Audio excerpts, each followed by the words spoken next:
certainly the parents have a responsibility before you ask other taxpayers to educate your children. And the federal government, which is, you're fools if you don't take advantage of all that the federal government does for you. And in fact, today you are sort of foolish in that regard because you don't take advantage of it. And the institution that the student is attending. Let me share how these other states put that together. But before, let me just sort of mention, now the numbers in here are our best estimates of how things look in California. They are probably not perfect because my staff put together the best numbers that we could, but for a graphical representation, it's pretty good. Essentially, there are two ways in which you pay for instruction in a university. For all practical purposes, that comes from the state appropriation per student that you provide and the tuition revenue that comes in. And in this, the gray area is the tuition revenue. What you will notice is that in the California community colleges, for all practical purposes, there is no tuition.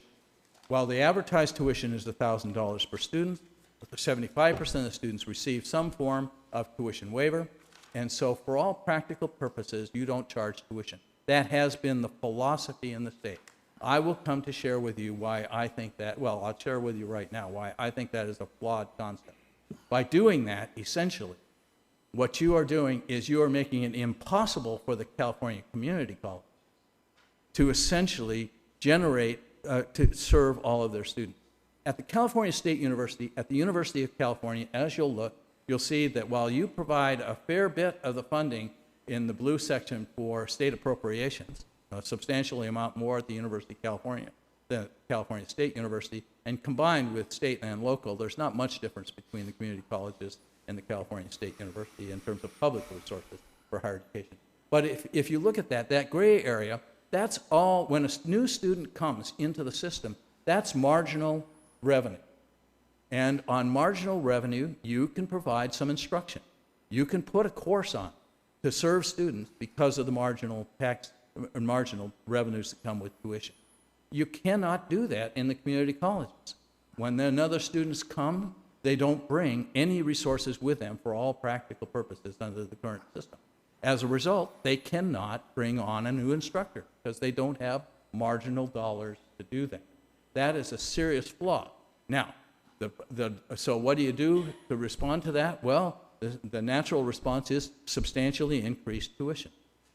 And the general response to that is, well, we can't do that because it'll erode access. It will not erode access if you increase tuition in California community college. Students from middle-income families can afford to pay. Those from poor families will get more in Pell Grants. Those from middle-income families will get more in tuition tax credits. You're leaving all of the federal tuition tax credit dollars on the table in your community colleges because you can't get a tuition tax credit unless you pay tuition.